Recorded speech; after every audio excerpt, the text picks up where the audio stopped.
after finishing my degree, university degree, I really didn't feel like working immediately. I thought I want to see if there's other purpose in life, and there was a little bit of spiritual interest that was aroused at college mainly because of that time, the late 60s. People were very much interested in Asia, in yoga, not so much yoga, but Eastern philosophy, if you want to call it that.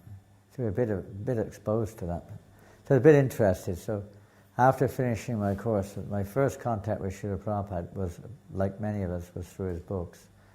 It wasn't so much through personal contact even. I never really knew of the existence of the Hare Krishna movement at all, what to speak of Srila Prabhupada. So I was just literally visiting, hanging out with some of my ex-college mates. We were all into intoxication, LSD and this and that.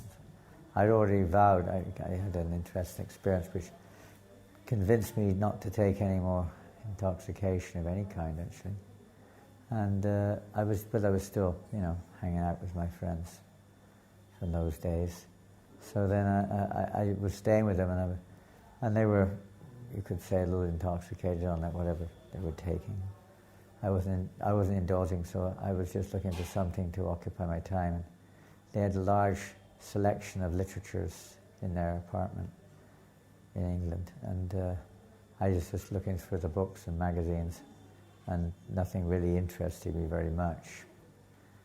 I wasn't particularly interested at that time in going to a career or anything at that time, and I was just looking for something. So right at the bottom of the pile of literature, I found, that's my first contact, I found 2 magazines, Back to Godhead magazines. There weren't so many books in those days in '71, at least not in England. Magazines were the main thing I heard they were distributing. So it was my first contact. I read the magazines throughout the night, back and forth. It just triggered off an immediate attraction, started chanting Hare Krishna straight away. We'd heard the Mahamantra before in various ways, but I never connected it.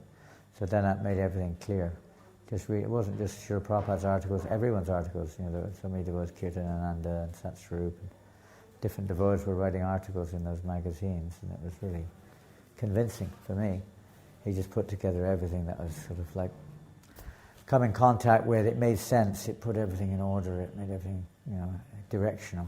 Everything before was not really a clear direction, spiritually speaking. It was so clear. And Prabhupada made everything very clear. Made obvious what the goal is and how to achieve that goal. So I was convinced just by reading, I was literally convinced just by reading those 2 magazines.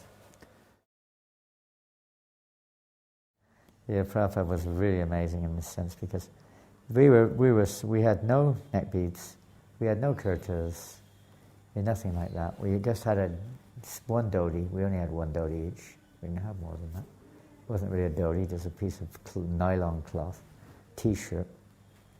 No one had. I don't know if anyone had. I certainly didn't have tulsi beads. Practically nobody did.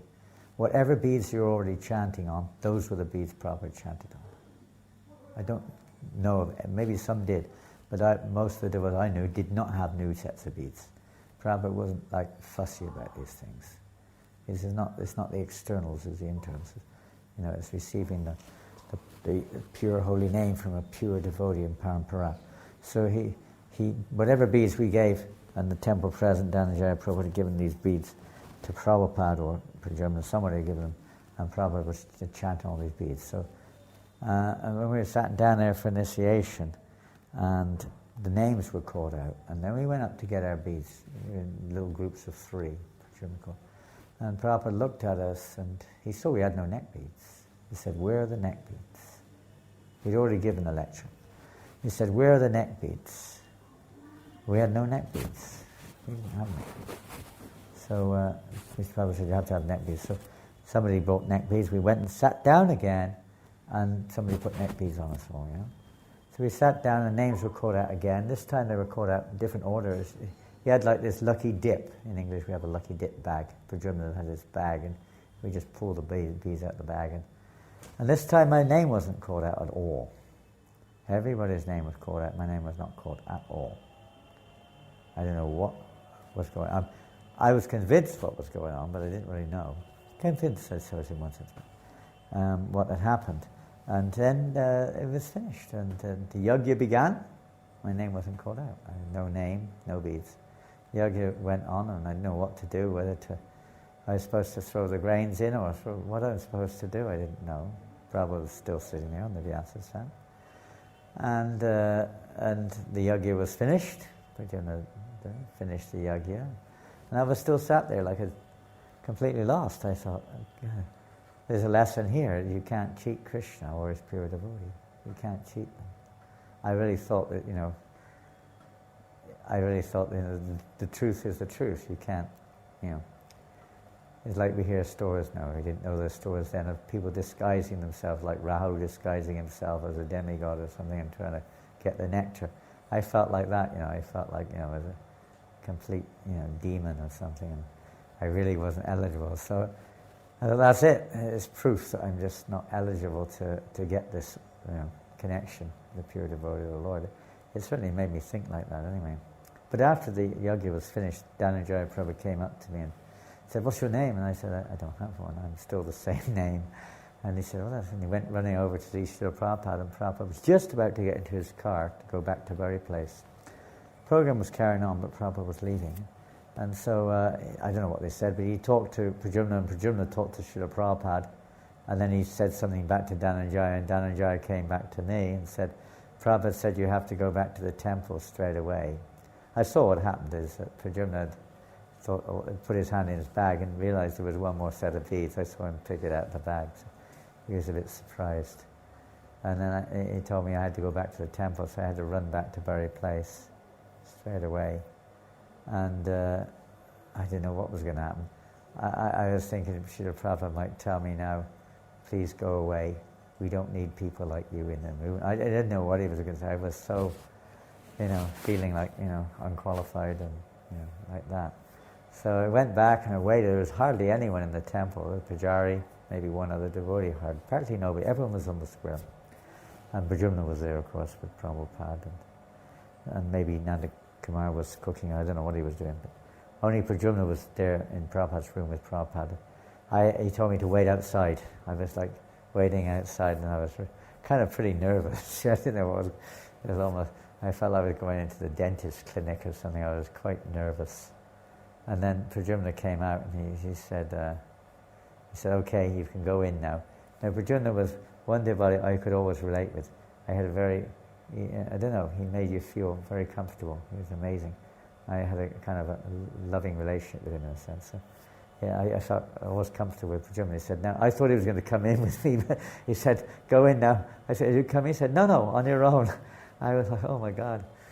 So I went in, and Srila Prabhupada was sitting behind we had a glass desk. He was sitting behind the desk and on the floor. He was generally, I can't say I ever saw Prabhupada sit at a table. Obviously he sat in chairs sometimes, but I never saw. Always sitting on the floor, on the cushion. One thing about Srila Prabhupada is always, even other people were sitting up. It was not, he would always sit on like that, So we would too, of course. Sometimes still do. And Prabhupada sat there, and I went in. I didn't know what to say. Prabhupada looked at me, and I was kind of... I guess he could see I was really nervous or something, because that was my nature. And he... anyway, he looked at me. I paid my obeisances, and I sat there in front of Srila Prabhupada. And he looked at me and he asked me usual things, what are the regulated principles. It all came about. It was very quick. I know what I was going to say. I didn't say anything personal, so beyond that. I was expecting the worst. But he asked me what the regulated principle was, if I was chanting 16 rounds. So I answered that. Somehow or another I managed to answer it. And then he picked up the very same beads. And the beads were not even made of wood. Some of them were made of dough, flour and water. We had no wooden, some of us had no wooden beads even. Some of them were wood, some of them were made of dough. I put them in the oven and cooked the beads in the oven to make the dough hard. And I was chanting, no knots between, just strung around a string. Nothing like, very simple. And Prabhupada chanted on those beads. And then he gave me the beads. He told me my name, told me what it meant, paid my obeisances. He said, offer your obeisance. This is one lesson which I had 3 times from Prabhupada. offering obeisances. There's more to offering obeisances than just mechanics. It's from the heart. But the externals, probably because I'm external, I'm not a mature devotee in that sense. But Prabhupada was very, even externally, he gave me these lessons 3 times. 1, 2, 3. This is the first, and he said, offer your obeisances properly. So because he gave me the beads. He said, I had the beads in the right hand, and one hand on the floor, and one hand holding the beads. So put both hands on the floor. Put the beads back on. I put the beads on the table. Offer my obeisances with both hands. And then I sat up, and I was about to go. And he said, and then he opened his tiffin, and this time he had Simply Wonderfuls in the tiffin. So he had what's Simply Wonderful? A very famous sweet from those days. And Prabhupada pulled out a Simply Wonderful and gave me a Simply Wonderful. So I was quite, because I love Simply Wonderful, so I did that anyway. And again, I went to offer my obeisance, but this time I had the Simply Wonderful in my hand. And one hand, Prabhupada said the same thing again. Offer your obeisance with both hands flat on the floor. So I did it again. It's like, when am I ever going to learn? I still don't do it. And so then I did that, and then I picked up the beads, and I picked up the Simply Wonderful, and this time I left. He told me the name, meaning, and everything. And then I left and went outside the room. It was all quite quick. So that was my only very close interaction with it.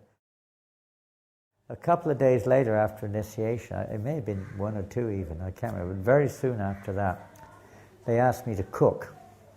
As in those days, you didn't have to be Brahmin necessary to cook for Radha Krishna. At least, if there wasn't anyone, it was like that. We even had, in that 72, there were 2 uninitiated girls. They were Indian girls from Kenya. They were cooking. Sometimes they were cooking for Radha Londonishwar. They weren't even initiated. Prabhupada even encouraged them to do it. I heard that Prabhupada encouraged. It wasn't so, we weren't so many Brahmins, I suppose, in those days anyway. And anyway, they asked me to cook, so I cooked the breakfast. I'd never cooked before. And for the deity, I had very little idea. But then I brought the plate upstairs. We had to take the plate up. Prabhupada was giving a lecture in Bury Place. We did a Bhagavad-gita class in the morning. And there was no separate door to the deity room. We had to go through the temple room, to the curtain, and offer it. So I went in and gave it to the Pujari. Prabhupada was giving a lecture. He must have looked at me because I was offered. I was like looking for a place to offer my obeisances before going back to the kitchen. The temple was crowded. It was full of devotees listening to class. So then I found a space, to offer my obeisances, but it was at an angle with my feet slightly towards the deities. Prabhupada was sat right next to the deities. As you look at the deities, he was on the right side. His vyasa was right next to the altar. It's a small temple, very small temple room. So, it covered a fair bit of the front of the temple, actually. And I just managed to get enough space to offer obeisances, but I had my back more or less to the deity. I didn't really see much choice. At least I didn't think I did.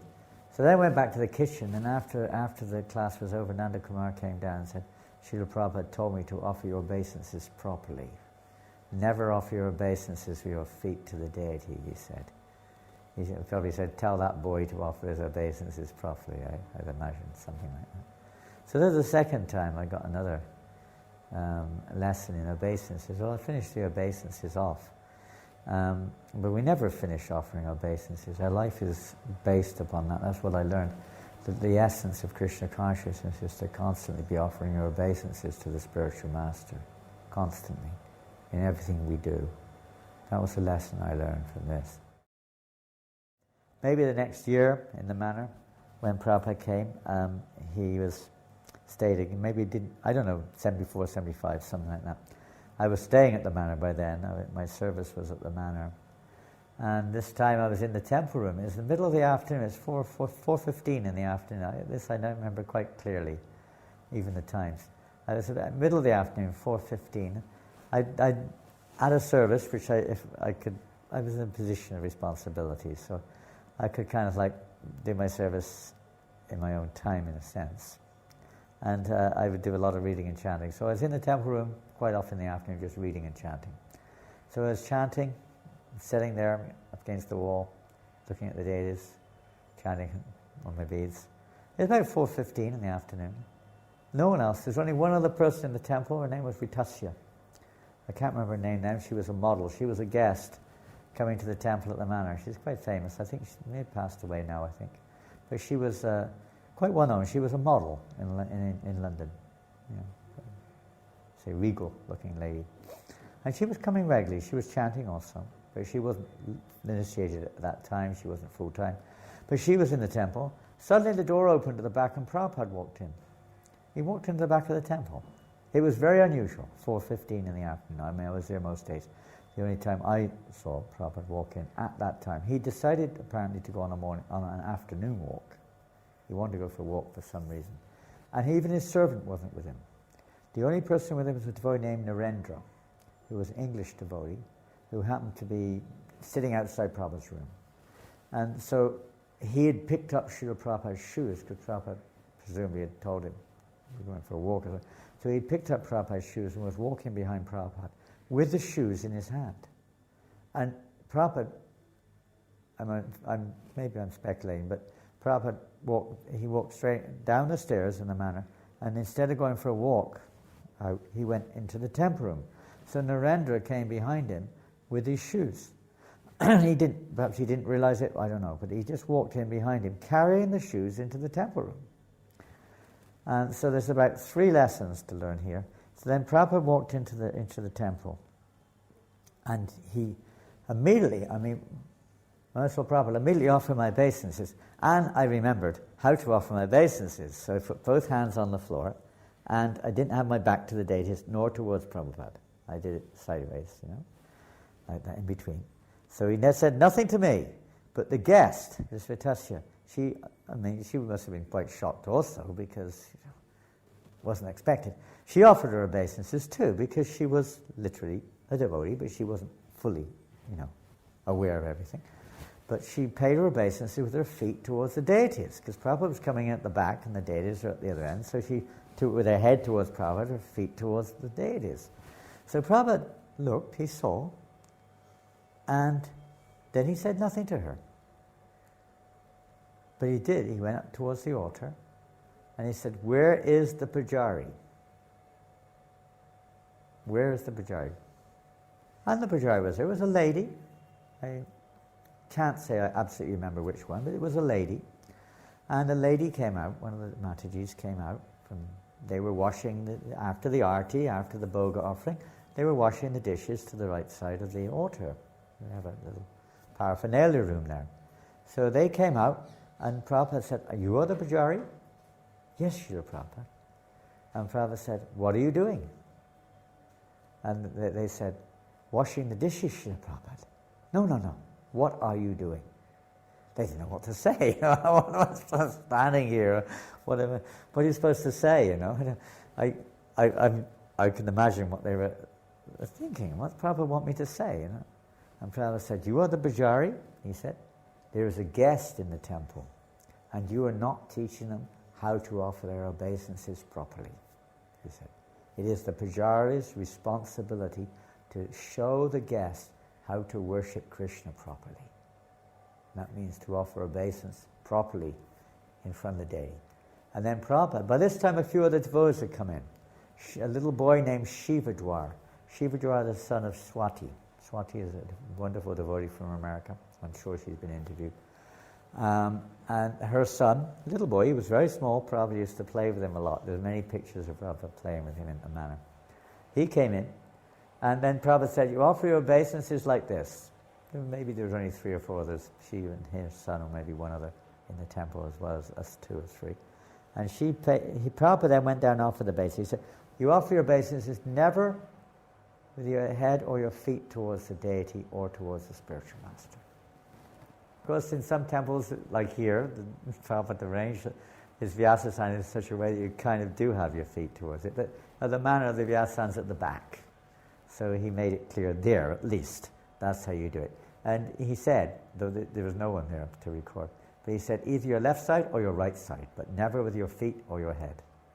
And he paid his base. And Shivadwar, this little boy, came up right next to Prabhupada and just imitated him exactly. Hands out straight, dandavats, and said, what is your problem? Even a child can do it properly. Why you can't do it properly, he said.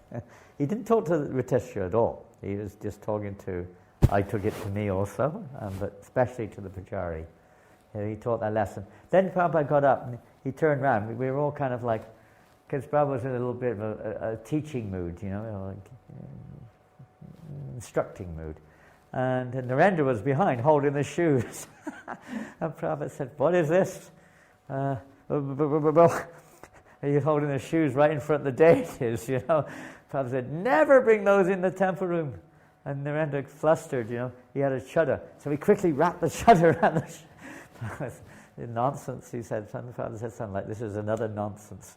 And then he walked out, and Narendra went behind, and that was that. He taught those lessons. We always be ready. It's the same thing. Any moment, the spiritual, we have to be ready at any moment. Not the spiritual master is only coming in a month's time. I don't need to worry.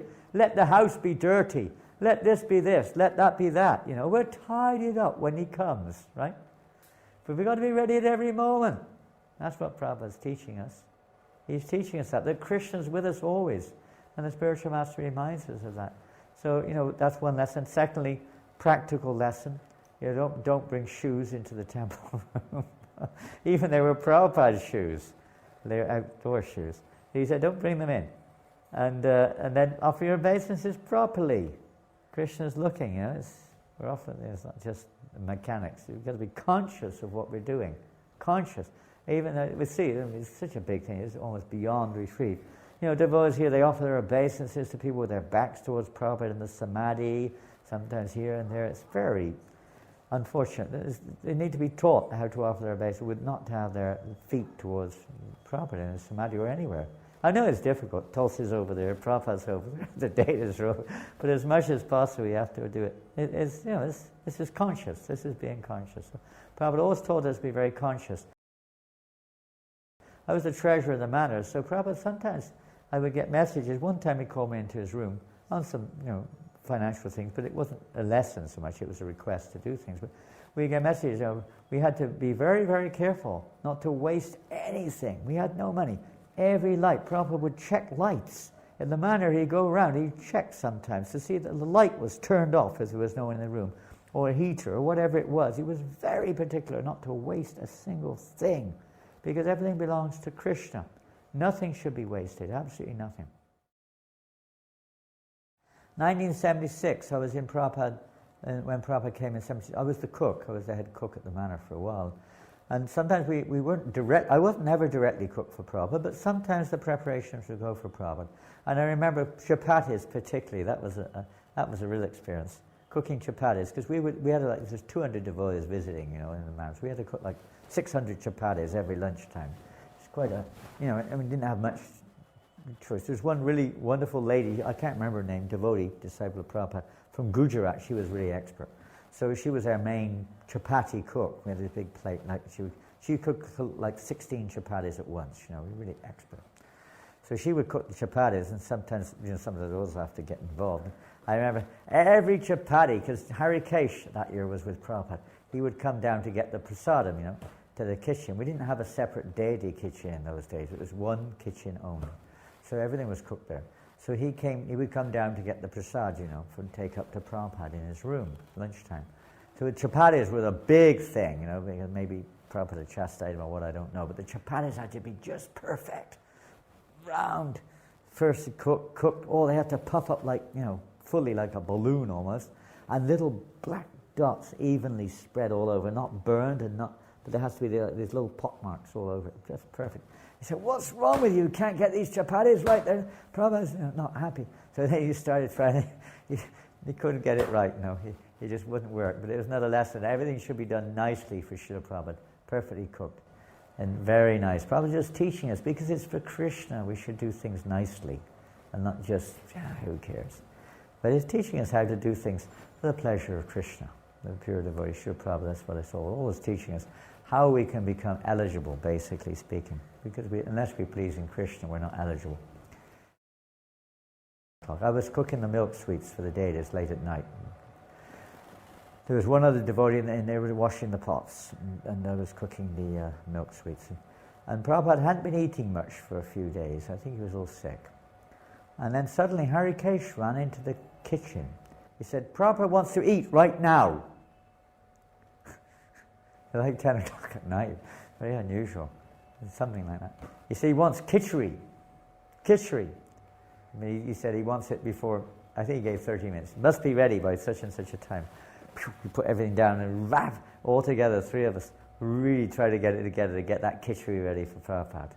Rushing. And it was like 2 minutes late. Harikesh ran up the stairs. And then about 5 minutes later he came down. And he said, I'm finished. He didn't say nothing, he just said, I'm finished. Prabhupada said you were too late. It's too late. He wanted it by 10:30, it was like maybe 5 minutes late. He said, take it. He's teaching many lessons, always be on time. Prabhupada was, generally speaking, very like that, always on time. And we weren't trained like that, we weren't so much, but he was teaching that, don't be late, everything should be on time. I don't think it was so much about Harikesh being finished, or that it was khichdi. It was a lesson in being on time, always like that. But one thing I really felt about Srila Prabhupada is that he taught very much so to live in the present, not to live in the past. We can very often rely on the past or dream of the future. But he taught us to live in the present and do the needful, according to time, place, and circumstance. What may be applicable in one place may not always be, applicable in another place. He taught this, not just being dexterous, but also being, open like that, to see what works, and not just stick only to one, this is it, type of thing. The goal is the same, the philosophy is the same, but I saw that he taught the method of presenting the philosophy has to work. Otherwise, what's the use if it doesn't work? So to present the same message is like packaging an item for the market. You've got to know how to package it in such a way that the people will take the medicine. Otherwise, what's the use? You've got the medicine, the people aren't going to take it. What's this? So I felt Prabhupada also taught that. And it's very difficult in this materialistic world in Kali Yuga, no doubt. But Prabhupada was able to do that. And he told us to do so also.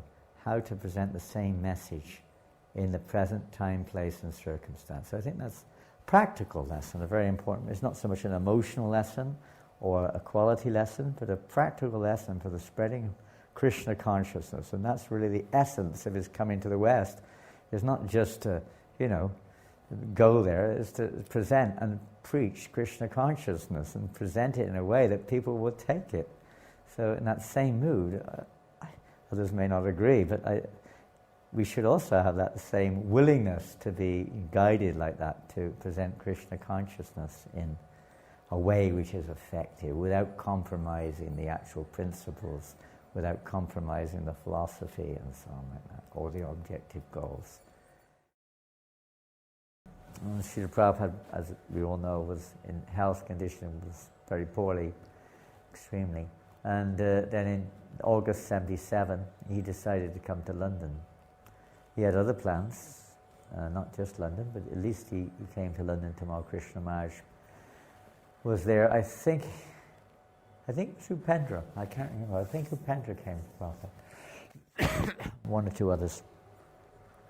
They came, and we didn't have much notice, maybe 2 or 3 days notice of Prabhupada's coming in 77. We were on a constant marathon.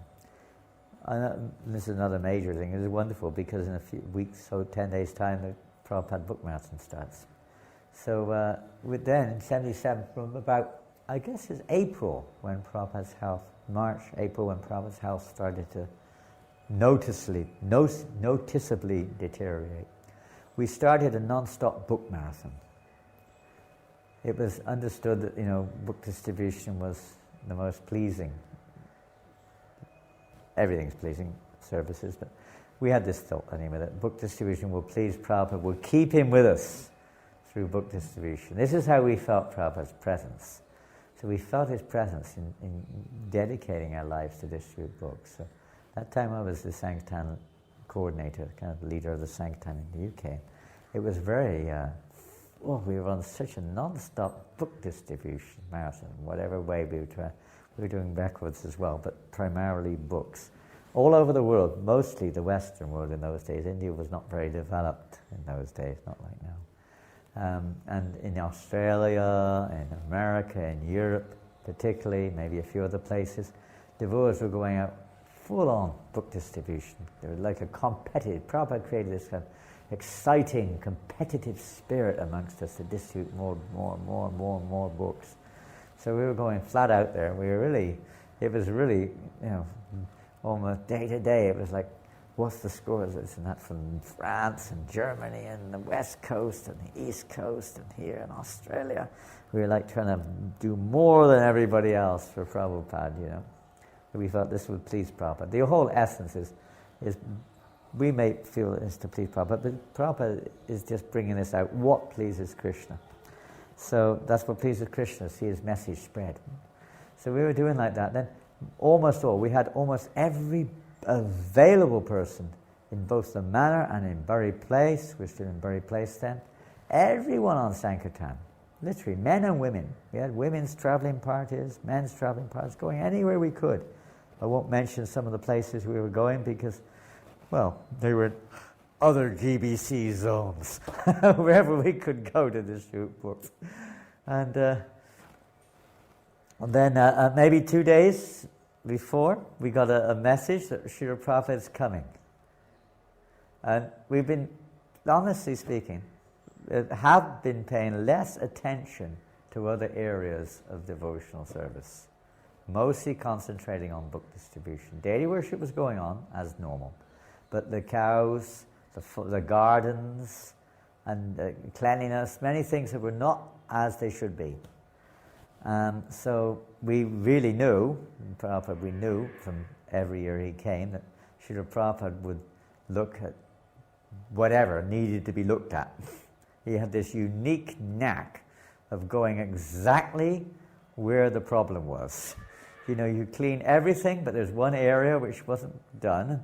Srila Prabhupada, it's like he didn't see the areas that were good. He would go straight to the area that was untidy or where the garbage was or something. Why is this like this? He had this kind of, because he was guided by the super soul, no doubt. But he would do that. So we knew that. So we weren't many devotees at the manor for the first day or so because we had to call them all back from Sankirtan. So there's just a handful of us there trying to clean the whole place. The lake, we have a lake at the manor, was dirty. There was all kinds of stuff in the lake. And we knew that Prabhupada, we were still thinking Prabhupada's going to go on his morning walk, he's going to be giving class every day, he's going to go around and inspect the place. We weren't thinking that he was like basically, whatever you want to call it, his body was basically invalid. We weren't thinking like, and that's how we should always think. We shouldn't think, he's not going to look at it anyway. Krishna sees everything. The Prabhupada was teaching us that everything should be done properly for Krishna's pleasure. So we were desperately trying to get that place. There were fallen leaves everywhere and branches, and the rubbish hadn't been cleared away properly, and there's stuff in the lake, and we were going everywhere, and it started to rain. For 2 days it practically rained non-stop. We were out there in the rain, in the lake. I remember back to Chaitanya Maharaj. I don't know if you've interviewed him. You have to find his, but my memory is he was practically up to his neck in the lake trying to get things out, and it was raining, and we were getting cold, and it was real yuck.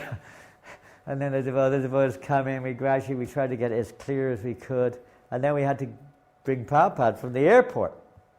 We didn't really know exactly what condition he was in, and there was some event going on in London, some official event. We couldn't get a car for the life of us of a decent nature. There were no Rolls, no Daimlers, nothing was available.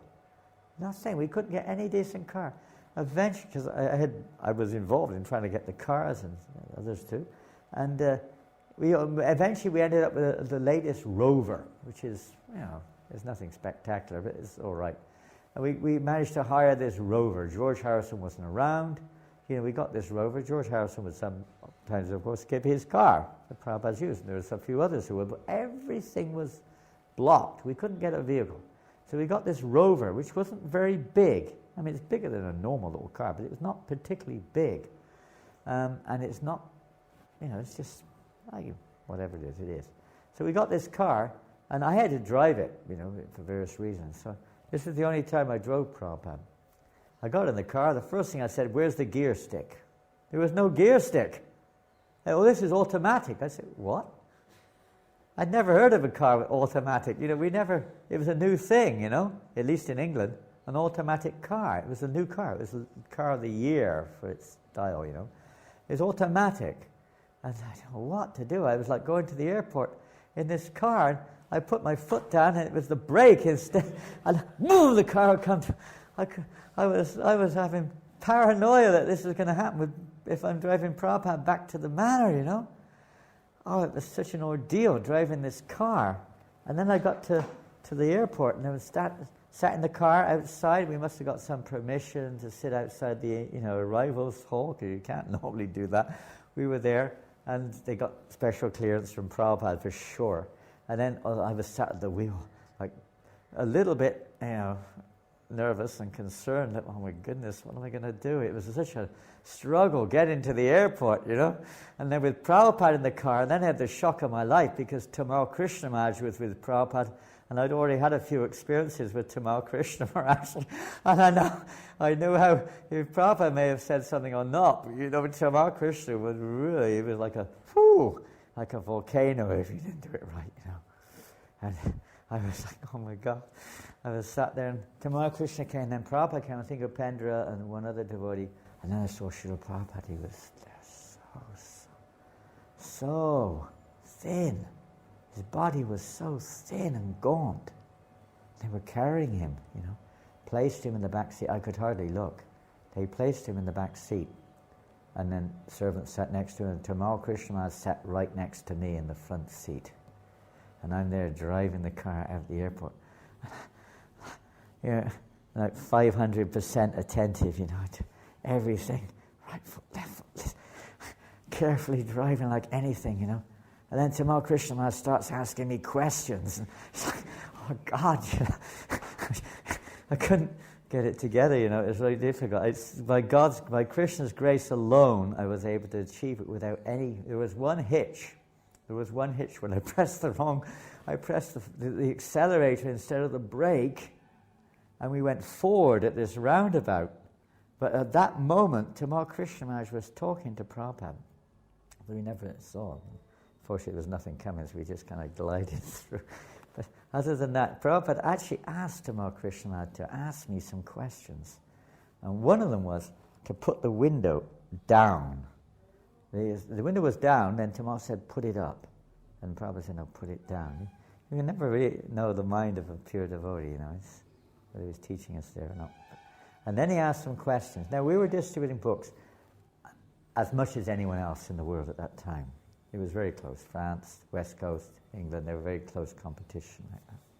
So I thought, and we were making devotees. Janananda Swami was there in England, and we had an amazing Bhakta program. And Prabhupada was really inspired by this Bhakta program. I mean, he really was. I mean, so many devotees joining, even encouraged a newsletter, Sankirtan newsletters, all these things were going on. And Prabhupada was very pleased with all of that. So I was convinced, because I was Sankirtan leader, kind of was at least the coordinator. And I was thinking, if Prabhupada asks anything, he's going to talk about Sankirtan, book distribution, because, that's what we're into, and that's what we're doing. So Prabhupada wants to ask a question. And so I'm expecting, how many devotees you've made, how many books you distributed. He didn't mention any of that.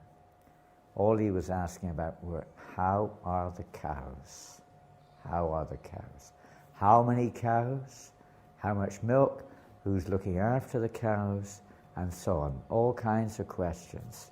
And I must say, it was one of the most embarrassing times of my life.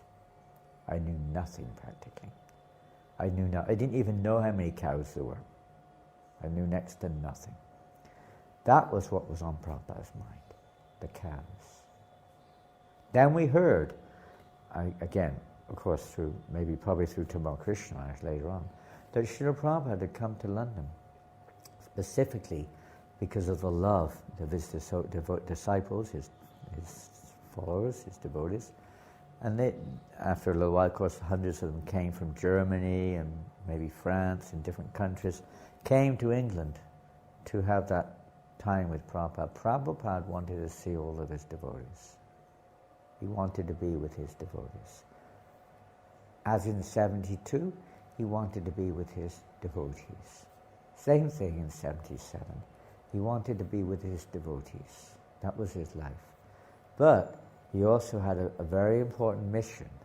And I believe, from what we heard and what we read also, that Srila Prabhupada wanted to go to America, stopping in London, but his intention was to go to the States, particularly Gita Nagari, because Gita Nagari was a farm which had been acquired. It was a very excellent farm. We still have that beautiful farm. And Prabhupada wanted to show us how to establish this Varna ashram aspect of ISKCON. That's what he was talking about in London, mostly. He also was very eager to hear the book scores. One of his secretaries or servant, somebody, was not very enthusiastic about the book scores being brought to Prabhupada because his health was so much, he didn't want to get excited, you know. But Prabhupada said, no, this is our life and soul. He wanted to hear the scores every day. But he was particularly talking about Varna ashram, how important this was for our movement, for ISKCON. It's not just a matter of individuality, but it's to actually create a society which the whole world can live in. The whole world cannot live in temples. It's a society which goes way beyond the realms of the temple president or the temple.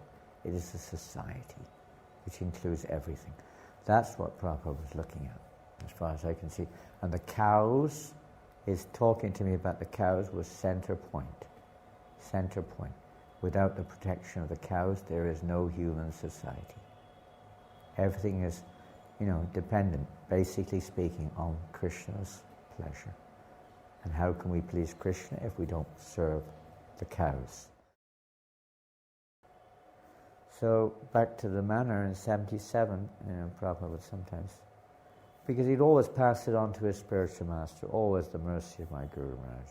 He was always like that. He would always remind us of that. It is not us, it's the mercy of one's Guru Maharaj. So then on his birthday, on his Vyasa Puja day, towards the end, and at this point I was a little close, I got close, somehow, I don't know why or how, but I was pretty close to the Vyasa Sam. And then the devotees in the kitchen, because I wasn't cooking that year, but the devotees in the kitchen had prepared a beautiful cake for Srila Prabhupada. And they put candles, in the West it's tradition to put candles on the cakes. So they put many candles on the cake. So the cake came before Prabhupada. Prabhupada, obviously looked at the candle, looked at the cake, and you could hear it, got the message whispered in his servant's ear. How many candles are there on the cake? And they said 81. You could hear 81. And Srila Prabhupada said, no, 82. Now, in Western world, it would have been 81. But Prabhupada used to do this. He would go by the Asian system of dating. And it's quite logical. When you're born, that's your first birthday. It's not your 0 birthday, it's your first birthday. So this is your 82nd, not your 81st. Isn't it? Logic. He told us a different logic, to readjust our logic. We're so attached to our Western so-called logics, I suppose. Doesn't matter. Either way, but anyway, he taught us like that. Krishna in the Bhagavad-gita says, as they surrender unto me, I reward them accordingly. I saw that Srila Prabhupada had this ability to exactly reciprocate with each and every person perfectly, to encourage them and to help them in their lives to become Krishna conscious. That's what I felt, that he had this ability to just know the hearts of others and give exactly the reciprocation that was required. Like when I took initiation, actually as soon as I went in Prabhupada's room, I was nervous, But as soon as I got in there, Prabhupada, just his glance on me, the nervousness went away. I felt relaxed. He could see that I was a lost case almost. He didn't even, I don't know, he gave a little instruction on it. He gave that a very sweet way to me at that time, to offer obeisances properly. That's why he gave me a sweet bowl as well. So he had this ability to know what was required to, encourage that devotee. No matter that one, sometimes it'd be very heavy because that person either needed it, could take it, or whatever it was. So he knew what was just required. He's in touch with the super soul, in touch with the spiritual master. There was no false ego at all. Just pure transparency. And if you want to say one thing, which was a quality, you could see he had nothing to get from anyone. He had only the quality to give, to love, no matter what. He was always giving love. He was always giving. Although we may say, well, he asked this, he asked that, but that was only out of love, to try to help us to come to our senses, wake up, get out of this dukkhalaya mashashvatam, get out of Maya. One time I went with a group of devotees to the airport to see Srila Prabhupada away, perhaps in 1976. And Prabhupada was sat there. The flight was delayed. We were sitting up. The flight was delayed by several hours. So we went up to the mezzanine floor. There was a place you could sit to wait for the, for the call for the airplane. It was a little bit more laid back in those days. So we were sat in the mezzanine floor. We were sat on the floor. Prabhupada was sitting on a chair. And I could see Prabhupada looking over what do you call it? Not the wall, but the sort of thing, whatever there. Looking down onto the area below where people were running around to catch their flights, checking in, this, that, the other. And Prabhupada was looking down, and I could see tears coming down his eyes, pouring. And I got the feeling that, that Srila Prabhupada was feeling that, paradukha dukhi. He was feeling so much distress, so much, that feeling of pain for the suffering of others. How they were aimlessly going about their lives, running for God knows what. Prabhupada was always feeling like that, compassion. Whatever he did, it was in the mood of compassion, to help others to, save their lives. Because we're all so ignorant. And, everything he did was to help us also to save her. Je anilo prema dana karuna prachu